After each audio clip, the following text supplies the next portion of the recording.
पावसाळ्याआधी सर्व नदी व पुलांची पाहणी करणं गरजेचे. सुषमा अंधारे.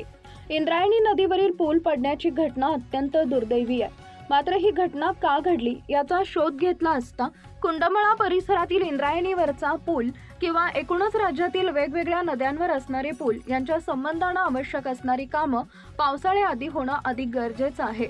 अशा मोडकळीस आलेल्या पुलांचं स्ट्रक्चरल ऑडिट शासनाकडून होणं गरजेचं आहे. मात्र या पुलाच्या बाबतीत अशी कुठलीही खबरदारी घेतलेली नव्हती. वारंवार ग्रामस्थांनी पुलाची मागणी केलेली असताना पर्यायी रस्ता उपलब्ध नसताना सुद्धा स्थानिक लोकप्रतिनिधी या गोष्टीकडे अक्षम्य दुर्लक्ष केलं.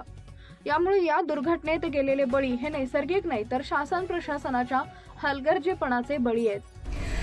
कुंडमळा परिसरातील इंद्रायणी नदीवरील पूल कोसळण्याची घटना अत्यंत दुर्दैवी आहे. मृतांचा आकडा कदाचित वाढेल अशी भीती वर्तवली जात आहे.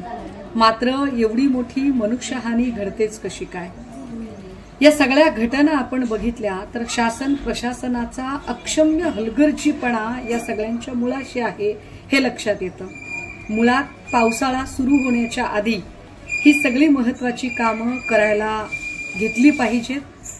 पावसाळा संपण्याच्या आधी हमरस्त्यांवरचे पूल, महत्वाच्या नद्या आणि तिथे असणारे रस्ते या सगळ्या गोष्टींची पाहणी करणं गरजेचं आहे. काही पूल मोडकळीस आले असतील, जीर्णशीर्ण झाले असतील तर त्याचं स्ट्रक्चरल ऑडिट तपासणं गरजेचं आहे.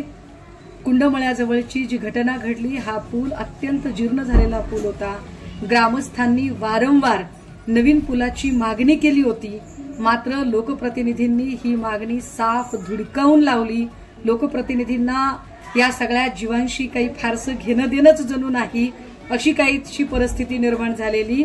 विशेष या पुलावर असणारा जो काही रस्ता आहे, पूल सुरू होताना आणि संपताना दोनही बाजूंनी किमान सूचना फलक लावणं तरी गरजेचं. मात्र या पुलावर साधा सूचना फलक सुद्धा नव्हता. त्यामुळे या घटनेत जे बळी गेलेले आहेत हे बळी नैसर्गिक नाही तर इथल्या शासन प्रशासनाच्या हलगर्जीपणाने घेतलेले बळी आहेत.